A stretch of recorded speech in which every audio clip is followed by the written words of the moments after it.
Raju batting પર છે. બંટીએ બોલ નાખી દીધો છે. રાજુએ બેટ ગુમાવી દીધું છે. બોલ હવામાં છે અને ચિંટુ શું કરી શકશે? અરે આ શું? ચિંટુને કૂતરું કરડી ગયું. અરે ચિંટુ, અરે કૂતરાએ તો કરડ્યું છે, ઠીક થઈ જશે. આંટી, તમે જાણતા નથી કે કૂતરા કરડવાથી રેબીઝ નામની બીમારી થઈ શકે છે, જે 100% જાનલેવા બની શકે છે.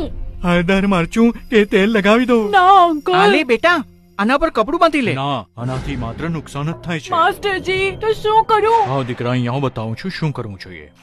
જ્યારે પણ કોઈ કૂતરું, બિલાડી, વાંદરો કે કોઈ જાનવર કરડે કે નખોડિયા ભરે ત્યારે સૌથી પહેલા આપણે ઘાવને વહેતા સાફ પાણીથી સાબુ લગાવીને 15 મિનિટ સુધી ધોવો જોઈએ. હવે તેને તરત જ નજીકના સ્વાસ્થ્ય કેન્દ્રમાં લઈ જાઓ તથા પ્રાથમિક તપાસ પછી રેબીઝનું સંપૂર્ણ ટીકાકરણ કરાવો. યાદ રાખો કે સંપૂર્ણ ટીકાકરણ દ્વારા જ રેબીઝથી બચી શકાય છે. રાષ્ટ્રીય રોગ નિયંત્રણ કેન્દ્ર, સ્વાસ્થ્ય અને પરિવાર કલ્યાણ મંત્રાલય, ભારત સરકાર દ્વારા જનહિતમાં જારી.